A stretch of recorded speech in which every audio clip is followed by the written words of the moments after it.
Happy birthday, Mom!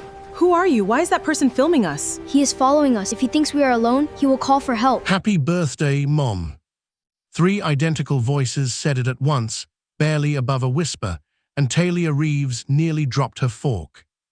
She'd blown out exactly 1 candle stuck in a slice of cake she'd bought herself 20 minutes earlier, alone, at a small table in the back of a Seoul restaurant, because turning 8,000 miles from home meant nobody was coming to sing to her tonight. Then 3 small boys, dressed identically down to the part in their hair, slid into the booth around her like they'd rehearsed it, and one of them pressed his palm flat against her arm like he needed to feel that she was real. Outside the window, a man in a dark coat had just lifted a phone and started filming. If you've ever celebrated something alone in a country where nobody knows your name, you already know the specific kind of quiet that sits in a room like that. Stay with me here, because in the next few minutes, you're going to understand exactly why 3 6-year-olds picked a stranger's birthday table to whisper the one word none of them had said out loud in over a year. And if stories like this one hook you the way they hook me, go ahead and tap subscribe right now, because this family is about to become one you don't want to lose track of. There's a particular kind of grace that shows up right when a person has stopped expecting anything good to happen to them. It doesn't announce itself. It doesn't come with music. Sometimes it just climbs into the booth beside you wearing a navy sweater 2 sizes too big and calls you Mom because it's the safest lie it knows how to tell in front of a stranger with a camera. Her name was Talia Reeves. This is the story of how a woman who came to Seoul to build a pastry career and send money home for her mother's medical bills ended up, in the space of about 40 seconds, becoming the answer to a question 3 frightened little boys didn't know how to ask out loud. But let me back up first, because you need to understand who she was before that candle ever got lit. Talia was 29, 14 months into a work visa that paid her just enough to survive and never enough to get ahead. She believed, the way people believe things before life gives them enough reasons to doubt it, that if she just worked hard enough, saved carefully enough, kept her head down long enough, things back home would eventually stabilize. She believed her mother's health would hold until Talia could afford to help properly. She believed birthdays alone in a foreign city were a temporary chapter, not a pattern. She did not believe, sitting down that evening with a single slice of cake and a candle she'd lit herself with a lighter from her coat pocket, that anyone was watching her table at all. The call from her sister had come 3 days earlier, at 6 in the morning Seoul time, which made it evening back home. Their mother's blood pressure had spiked badly enough that the doctor wanted a procedure done within the month.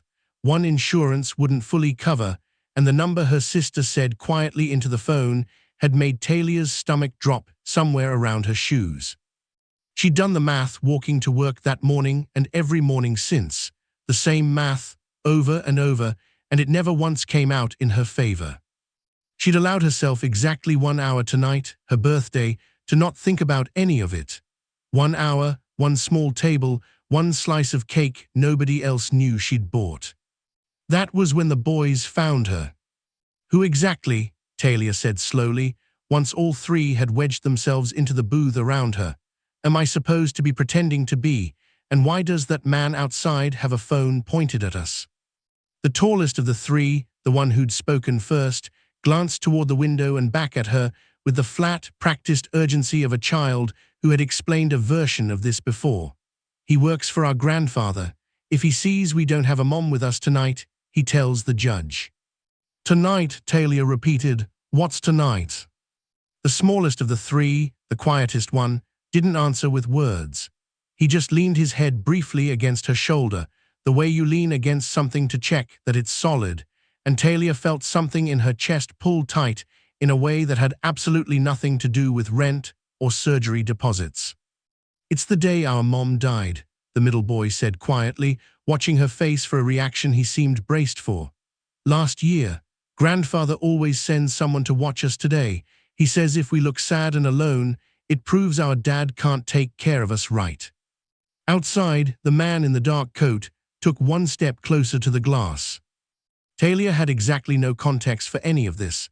had never met these 3 children in her life, and had a mother 8,000 miles away whose eyesight and blood pressure depended on decisions Talia couldn't yet afford to make.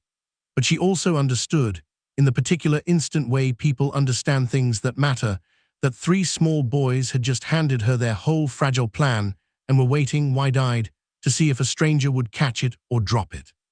She reached over and gently smoothed the quiet one's hair back from his forehead. "Well," she said, loud enough to carry toward the window, warm enough to sound like it had always been true, "somebody blow out this candle with me before it drips wax on the table."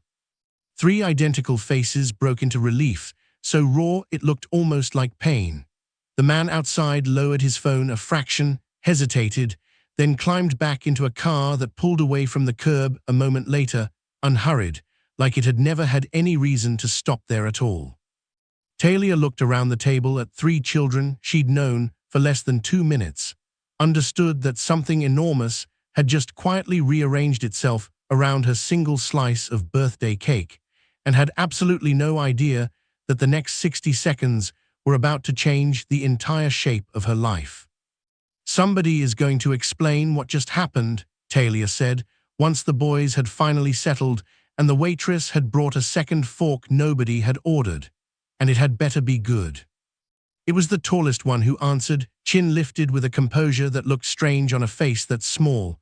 "I'm Min-jun. I'm the oldest by 4 minutes. This is Do-yun." He nodded at the middle one, who gave a small, careful wave.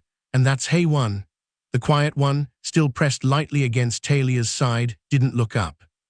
"He doesn't talk much," Do-yun said, matter of fact in the way children are about things that would break an adult's heart if they said it slowly. "Not since Mom died." "But he talked to you a little," Min-jun added, watching her with open curiosity. "That's more than he's done with anybody new in a year."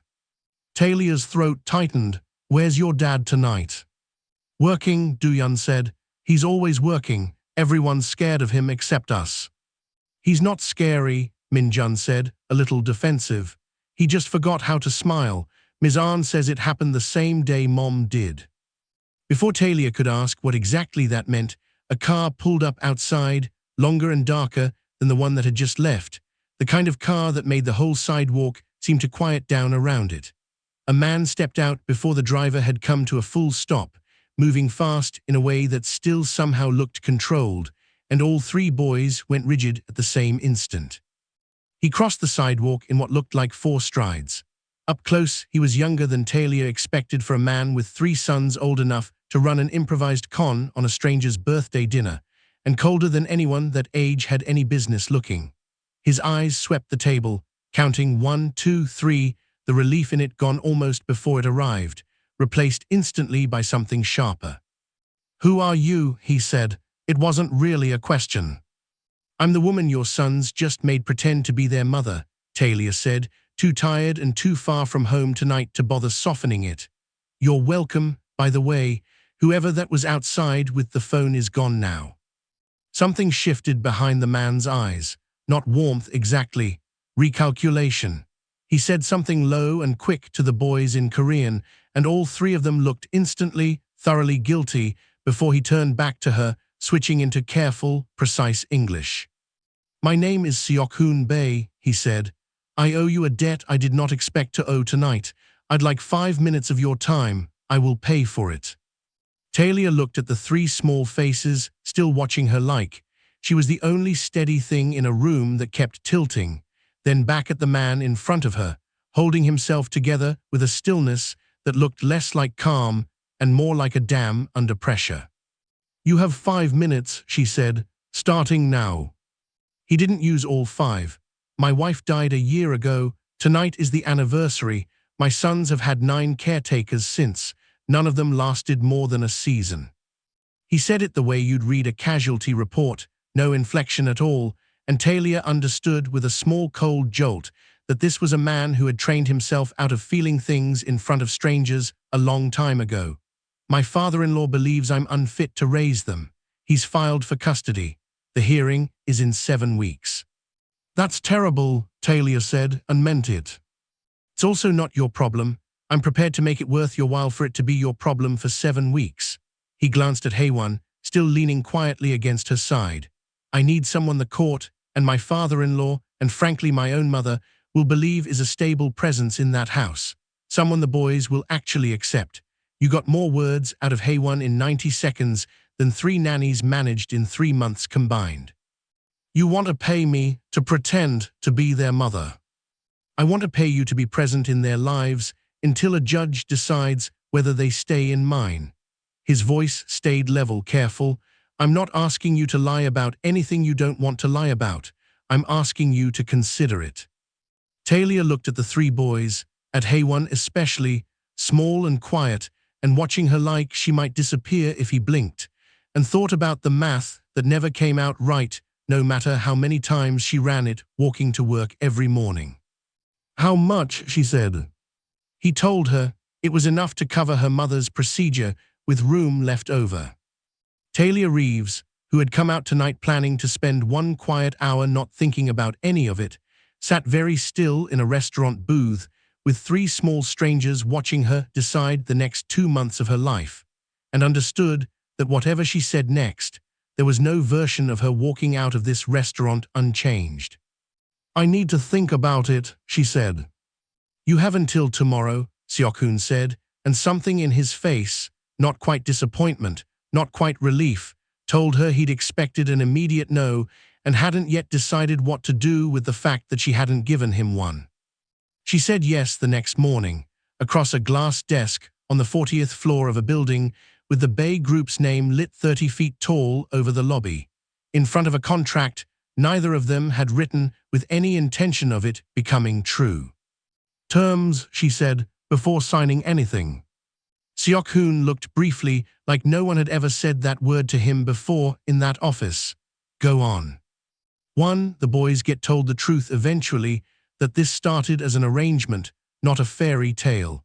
I won't lie to Haewon about something this big for 7 weeks and then vanish like caretaker number 10. Agreed. 2. You don't touch my hours off. What I do on my own time is my business. Agreed. 3. She held his eyes. I choose when I leave. Not you, not your father-in-law, not a judge. If this goes wrong, I walk out on my own feet. For a long moment, he said nothing. Then, quietly, he agreed to that one too.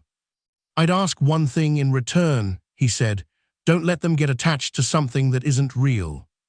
For just a second, the control in his voice cracked enough that she heard something underneath it, something that sounded almost like fear.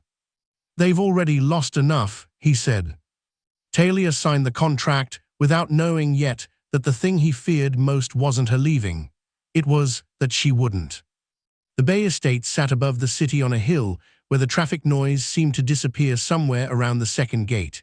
A house built out of glass and pale stone that looked, Talia thought, as the car pulled up the drive, less like a home and more like a museum that had reluctantly agreed to let 3 small boys live in it.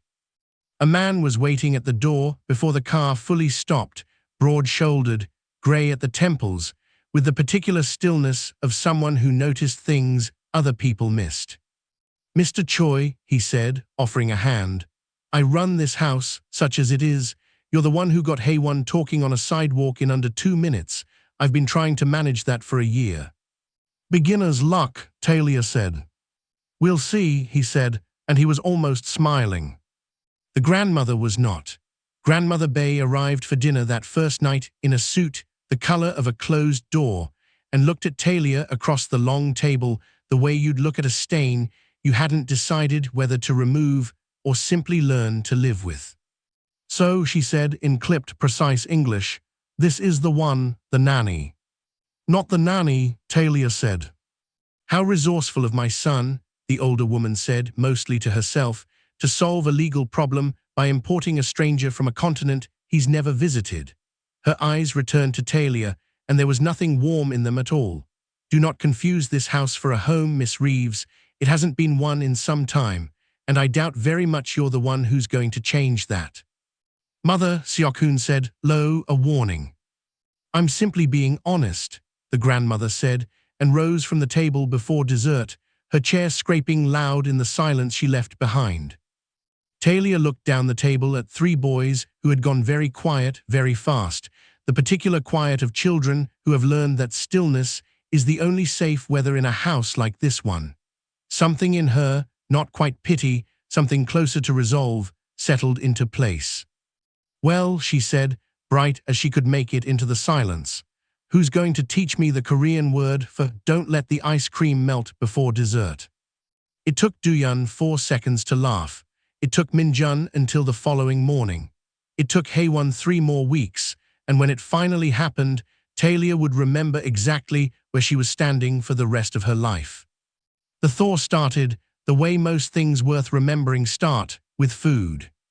Talia had been in the house 11 days when the homesickness caught up with her hard enough that sleep wasn't coming, and instead of lying awake, running the same impossible math on her mother's surgery, she went down to the enormous silent kitchen at 11 at night and started making sweet potato pie the way her grandmother had taught her, the way her mother still made it every year around the holidays back home.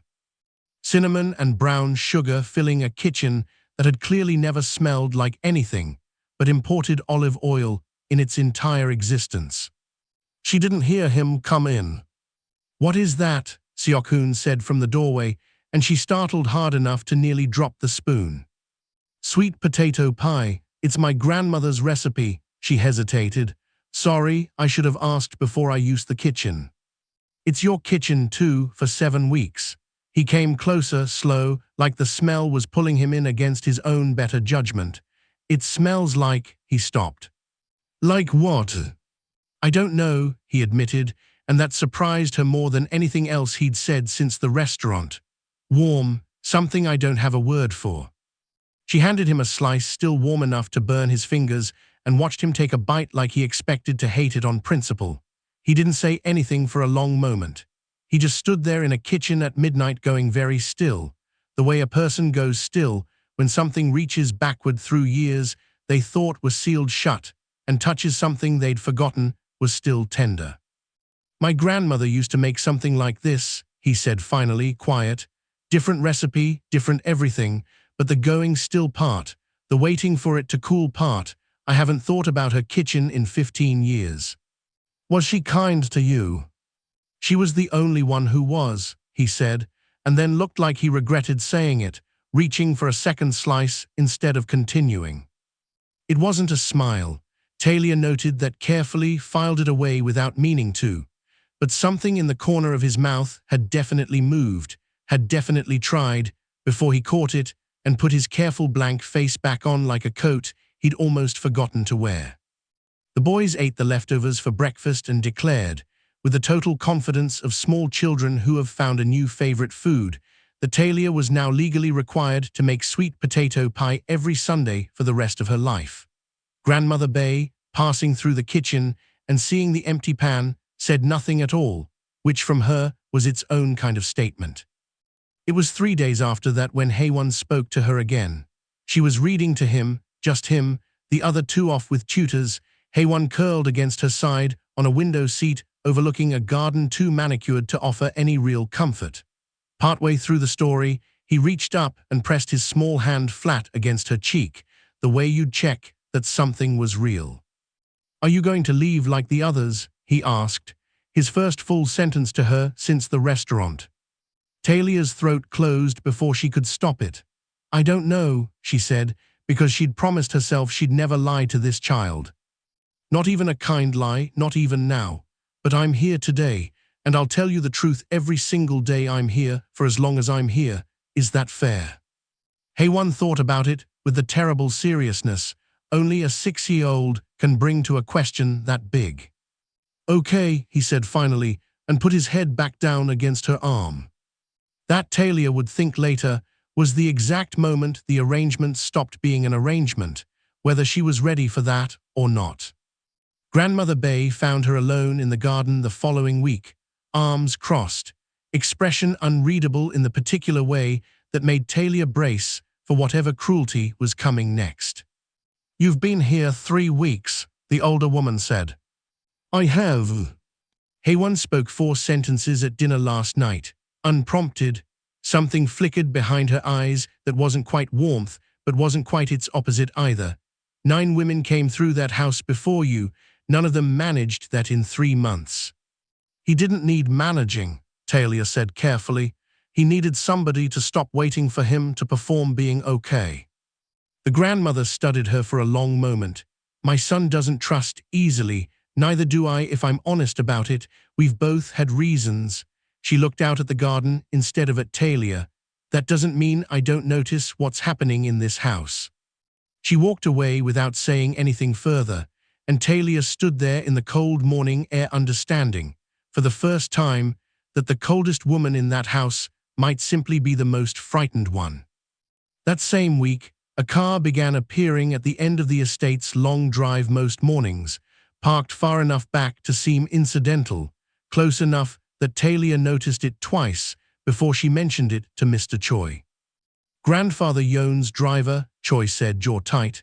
He does this, documents comings and goings, nothing illegal about it technically, which is exactly why it keeps happening.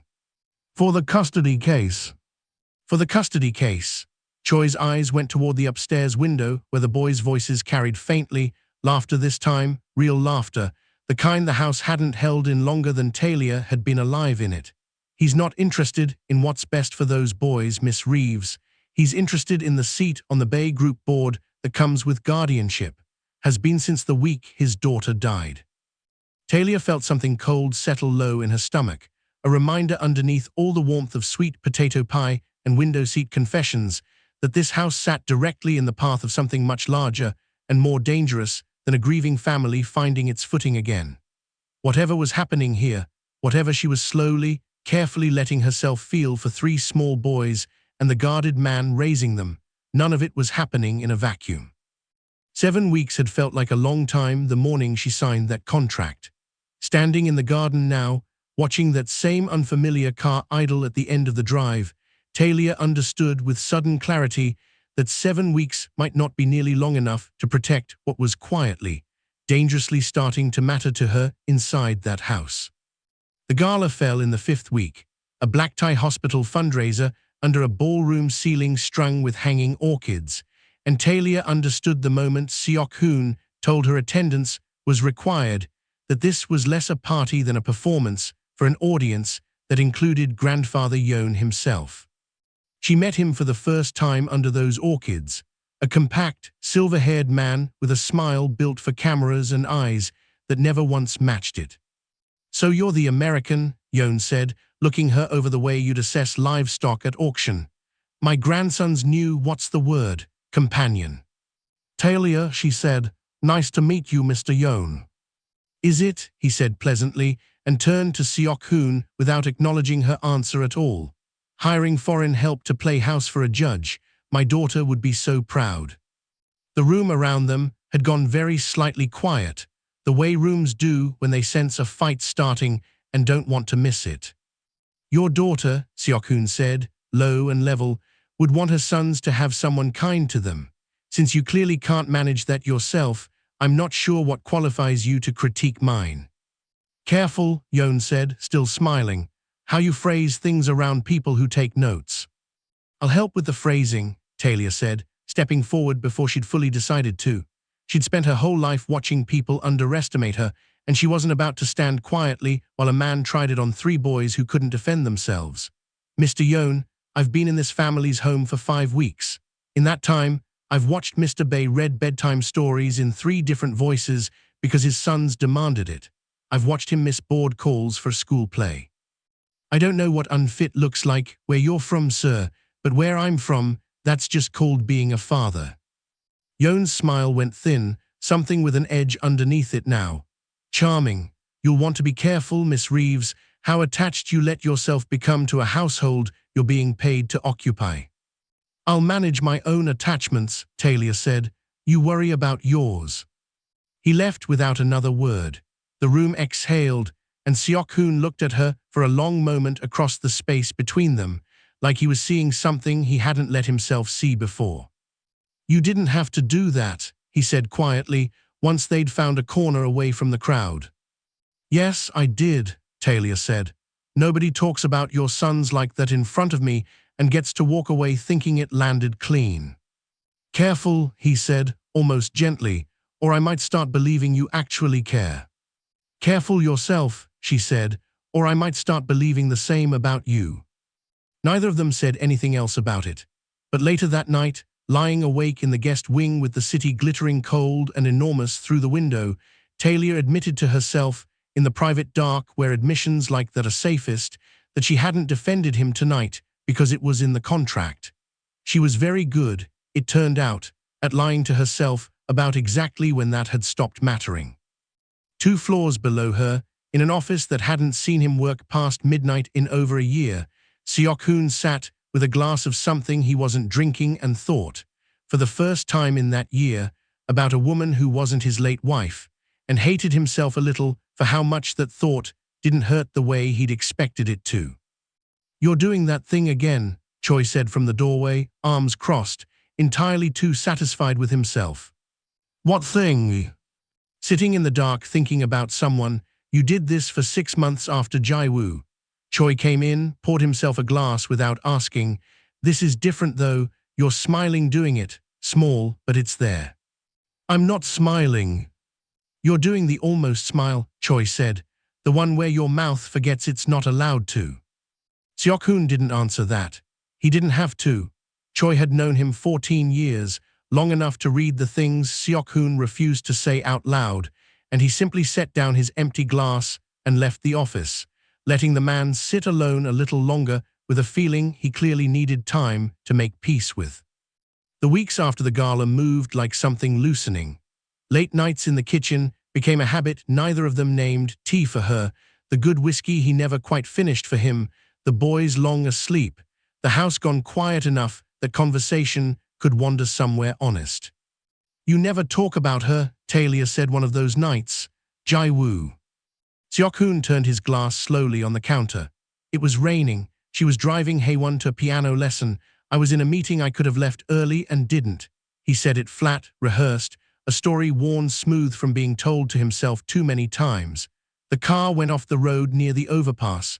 Haewon was in the back seat. He watched the whole thing and didn't say a full sentence again for a year. "A beat." "I decided somewhere in there that the safest thing I could do for my sons was stop needing anyone else, so nobody else could be taken from me while I wasn't paying attention. I was very good at it, until a woman got my son talking on a sidewalk and undid a year of that in 90 seconds. "That's not fair to either of you," Talia said quietly, "blaming yourself for rain." "I know it's not rational."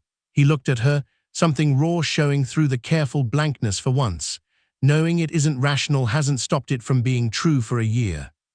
"You're not broken," Talia said. "You're hurt, there's a difference." "Is there?" "Broken means you can't be fixed. Hurt just means you haven't healed yet." She held his gaze. "You don't strike me as a man who's done healing, Seok-hoon. You strike me as a man who's just started." He looked at her, a long moment. The kitchen quiet around them, and something in his face shifted.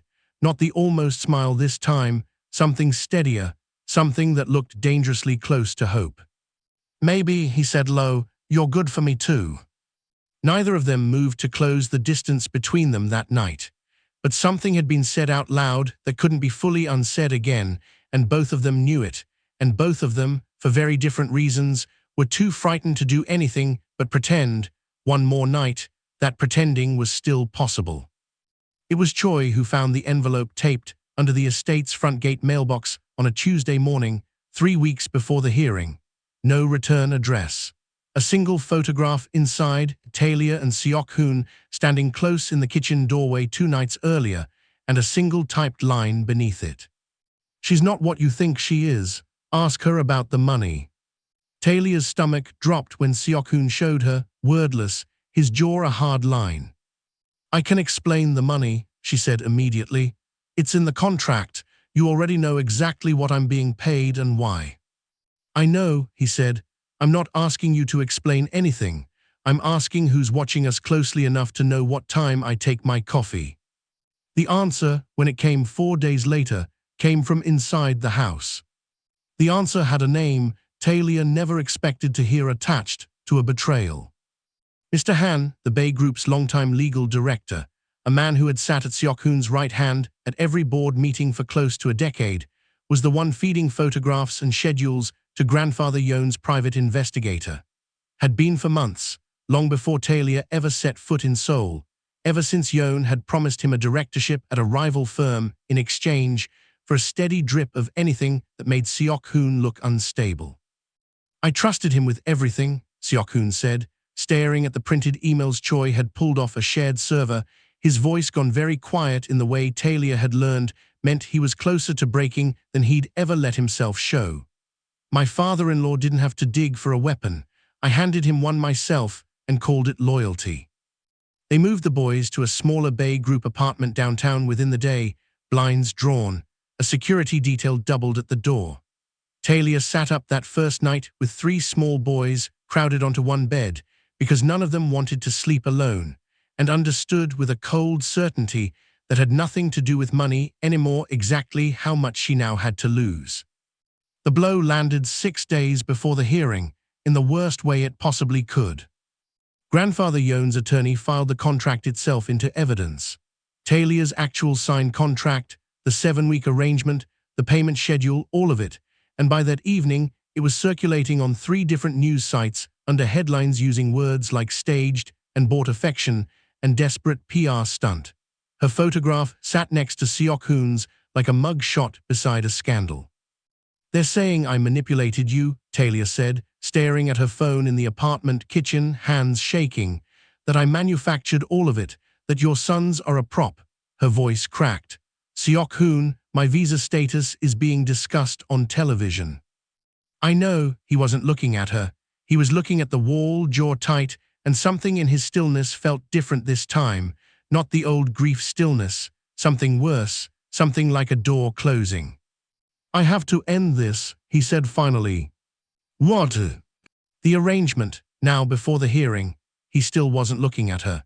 "If I sever it publicly, pay you out, send you home, distance the boys from you entirely before the judge sees any of this, Yeon loses his weapon. It's the only version where you're not dragged through what's coming. You're deciding this for me. I'm protecting you. You're abandoning me." Her voice cracked on it in a way she hated.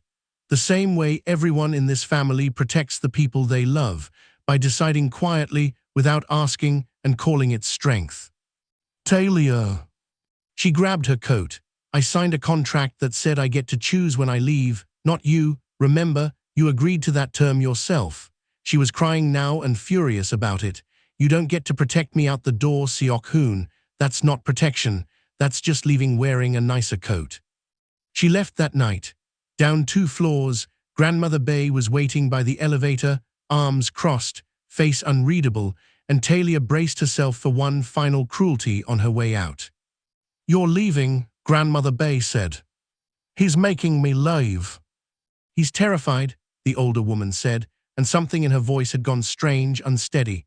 "Just as I was terrified after Jaiwoo. I was cruel to you because it was easier than admitting I let my own guilt keep me from those boys for a year. I told myself I was too old to start loving anyone new. I was lying. I was just too frightened of losing someone again." She looked at Talia, and for the first time her eyes were wet. "Don't let his fear become your excuse to run too, girl. Someone in this family has to be brave first." Talia stood in that cold marble hallway a long moment, torn wide open, and thought of Haewon's small hand against her cheek. "Are you going to leave like the others?" She didn't leave the building, but she didn't go back upstairs either, not yet.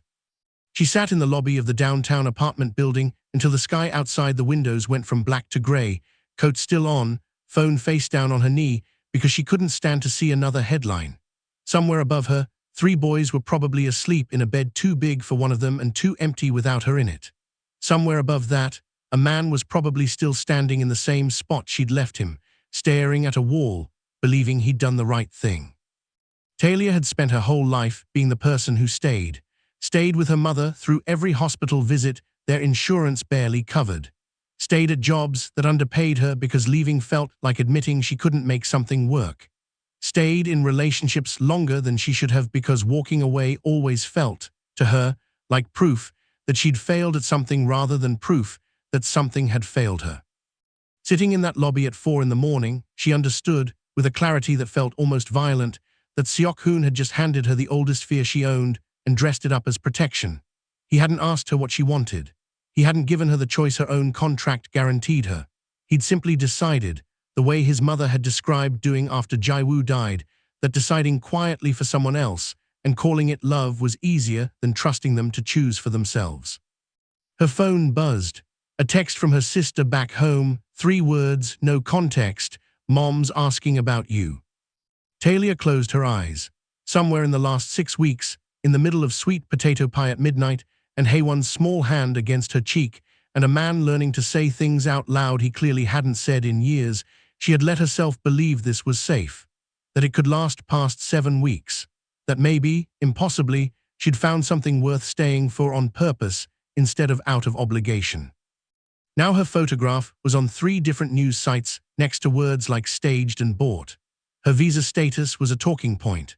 A little boy who had trusted her enough to speak again might wake up in a few hours to find out the woman he'd started calling Mom in his own quiet way had disappeared just like the 9 before her, except this time it wouldn't even be her choice being taken away. It would be his father's. That thought was the one that finally moved her. Because if she left now, quietly, the way Seok-hoon wanted, Haewon would learn exactly one more time that people who say they'll stay eventually don't.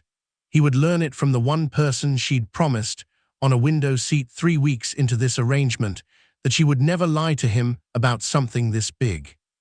"I'm here today. I'll tell you the truth every single day I'm here, for as long as I'm here." She hadn't said forever. She hadn't promised the ending, but she had promised honesty, and disappearing into a car back to the airport without a word wasn't honesty. It was exactly the same kind of quiet, well-intentioned abandonment Grandmother Bae had just confessed to in a marble hallway an hour earlier.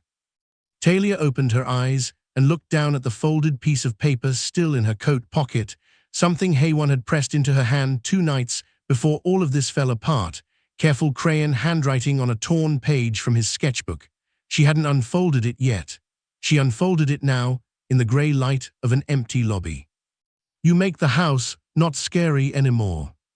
She sat there a long time after that, torn wide open in a way that had nothing to do with money and nothing to do with contracts, understanding finally, fully, exactly how much she had left to lose, and exactly how much more it would cost her to walk away first. The hearing was 6 days out. She had no plan yet for what walking back in would even look like, whether Seok-hoon would fight her on it, whether the damage from the leaked contract could even be undone in a room full of lawyers and reporters.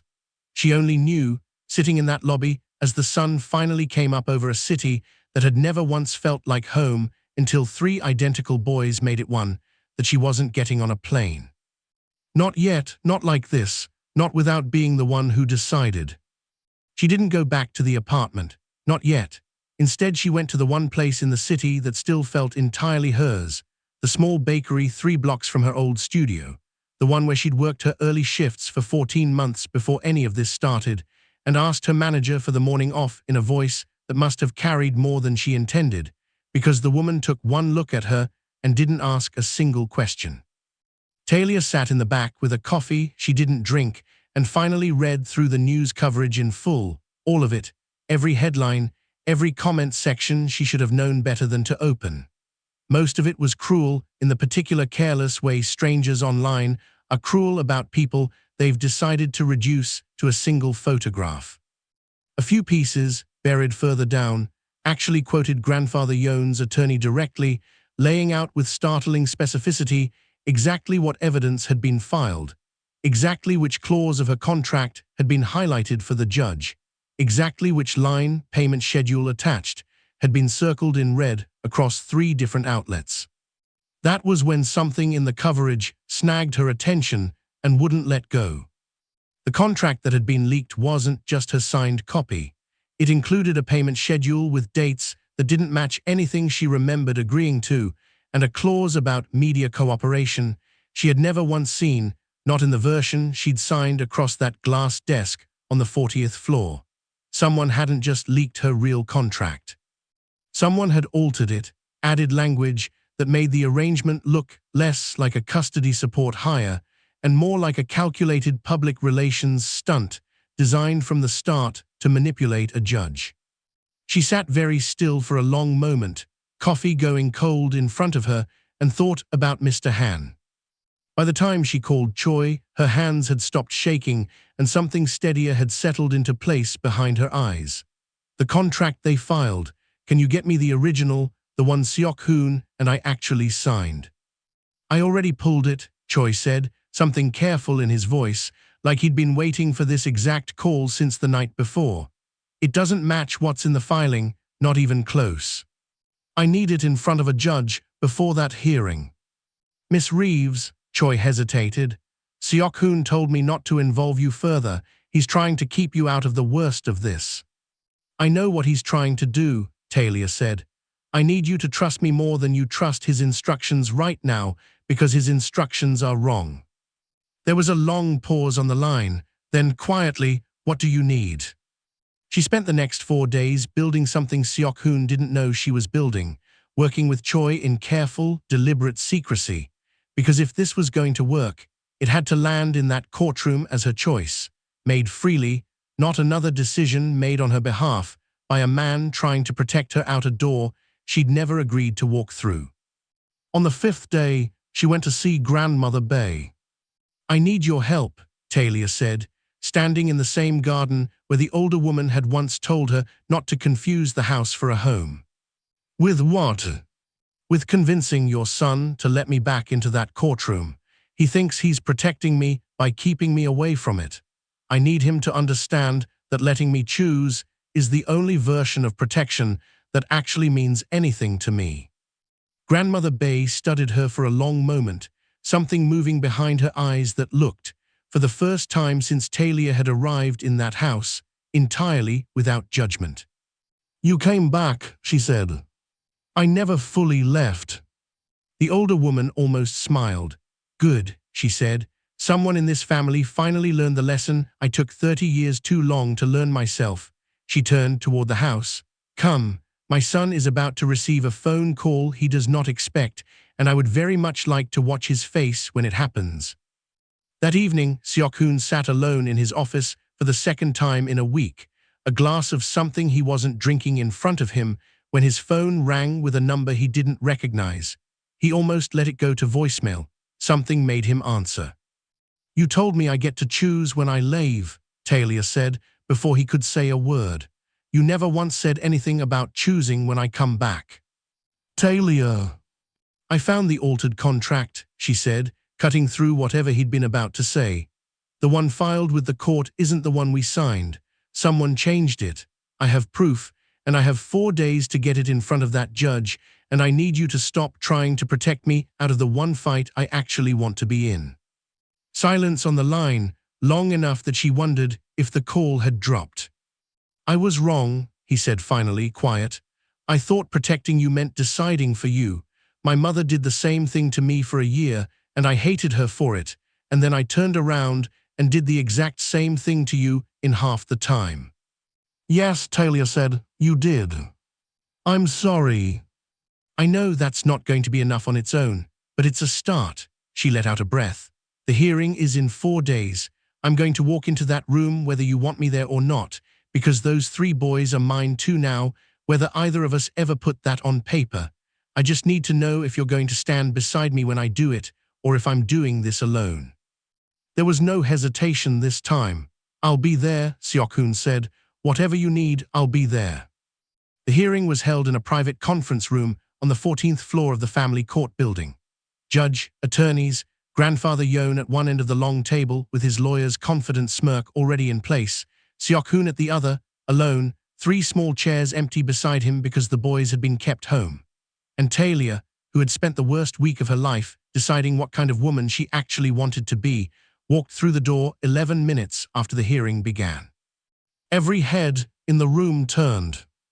Miss Reeves, the judge said, surprised, you weren't on today's witness list. I'd like to be added, Talia said. I have something the court needs to hear before you decide anything about those boys' lives. Yeon's smirk faltered a fraction. Objection, this woman was paid to. I was paid, Talia said, loud and clear and steady, to spend 7 weeks in that house. I was not paid to fall in love with 3 small boys who have already lost one parent and are terrified of losing the shape of the family they've managed to rebuild since. Nobody paid me to sit up all night with a 6-year-old who didn't speak for a year after watching his mother die and hold his hand until he fell asleep. I did that because it was the right thing to do, and I would do it again for free tomorrow. She set a folder on the table. I'd also like the court to see this. The contract filed into evidence by Mr. Yoon's attorney does not match the contract Mr. Bae and I actually signed. 3 clauses were added. A media cooperation agreement I never saw. A payment schedule with dates that don't correspond to anything in my banking records, which I've brought as well. Someone altered this document after it was signed, specifically to make a private arrangement look like a staged public relations stunt. Yoon's lawyer shifted in his seat. That's a serious accusation without. I have the original, notarized the same day we signed it. Talia set a second document beside the first. And I have this. She pressed play on a small recorder. Mr. Han's voice, tinny but unmistakable, filled the room. 3 separate calls, recorded over the previous 4 days, laid out with startling clarity exactly what Choi's careful digging had already uncovered. Han's arrangement with Yoon, the promised directorship, the months of leaked schedules and photographs. And now, in his own words, confirmation that he'd personally altered the contract language before it was filed at Yoon's explicit direction to strengthen the unfit parent narrative. The room went utterly silent. This is, Yoon started, his composure cracking for the first time since Talia had met him. This is fabricated, a stunt cooked up by. Mr. Han resigned yesterday, Talia said. He came to me himself 2 days ago. Once he understood exactly what he'd be asked to testify to under oath if this went to trial, he's outside. He'll confirm all of it. Sit down, Mr. Yoon, the judge said, cold, or I will have you removed from this room. It took nearly 40 minutes for the full ugly shape of it to come out. The surveillance, the leaked photographs, the altered contract, months of a grandfather manufacturing a crisis to seize his grandsons, and with them, a controlling stake in a company he'd wanted his entire life. By the end of it, Yoon was escorted out by 2 officers, stripped of his petition, barred from unsupervised contact, a broken, furious old man who had gambled his grandchildren's home to win a boardroom seat and lost everything on the table. Grandmother Bae stood at the back of the room through all of it. When it was over, she walked to Seok-hoon and in front of the judge, the attorneys, and Talia, said words none of them had ever heard her say. I'm sorry, she said, for all of it, for being cold when you needed warmth, for blaming you for the rain, for never once telling those boys I loved them enough that they'd believe it. Her voice shook. I was so afraid of loving anyone new that I forgot how to love the ones I already had left. Seok-hoon didn't answer with words. He crossed the room and held his mother the way a son holds a mother he's needed silently for a year, and she wept into his shoulder like something long frozen had finally, fully broken open. Then he turned to Talia. You came back, he said. I never fully left, she said. I sat in a lobby all night trying to decide if I was brave enough to walk back in. Turns out I am. She picked up the original contract, the one with her 3 terms and his careful signature, and set it on the table between them. I'm not doing this for a paycheck anymore, Seok-hoon. I want this contract to end today, right here. He picked it up and, without breaking her gaze, tore it cleanly in half, setting the pieces down like a man setting down a weight he hadn't realized he was still carrying. Can I kiss you? He asked, quiet, right there in a room that still smelled like scandal and relief. You can say no, I'll wait as long as you need. You've waited long enough, Talia said, and closed the distance herself. It wasn't dramatic, it wasn't rushed.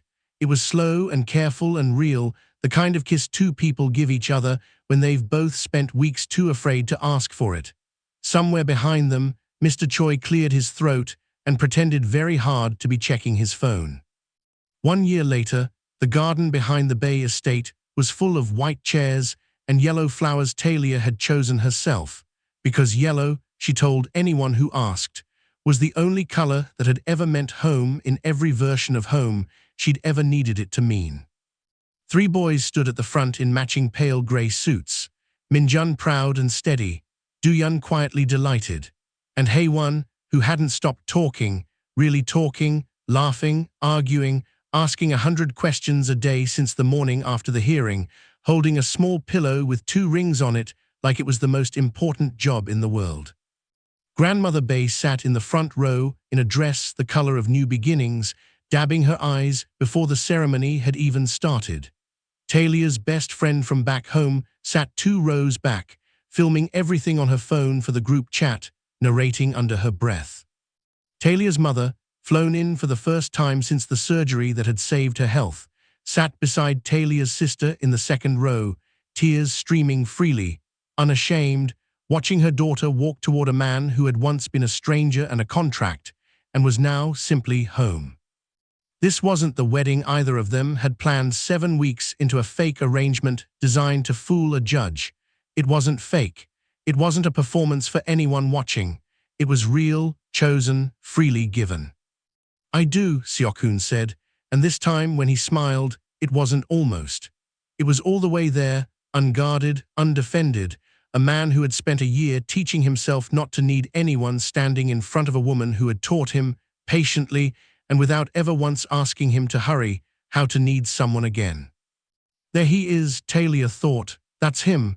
That's the man who was in there the whole time. Later, at the reception, Haewon tugged her sleeve and pressed something small and folded into her hand, a piece of paper, careful crayon handwriting. "You don't have to pretend anymore. You're just mom now, for real." Talia had to excuse herself for several minutes after that. Her bakery opened that spring on a quiet street 2 blocks from the house, small and warm and gold-lit, sweet potato pie in the window every single Sunday exactly as promised, her mother's recipes typed up and framed on the wall beside a photograph of 3 small boys covered in flour on opening day. Not the family she'd planned for, not the mother she'd meant to become the evening she sat down alone with a single slice of birthday cake, but real and chosen, and entirely, finally, hers. Every year since, on her birthday, all 3 boys whisper it to her at the same time, the way they did that very first night, except now it isn't a lie dressed up to fool a stranger with a camera. Now it's just true. "Happy birthday, Mom." If you felt it, the exact second those 3 boys slid into that empty booth and whispered the words that started all of this, or the moment that altered contract hit the table in front of a judge, you already know why stories like this one exist. Subscribe to the channel so you never miss the next family that finds its way home the hard way, and tell me in the comments, out of Minjun, Duyun, and Haewon, which one would have talked his way into your heart first. I read every answer. I'll see you in the next story.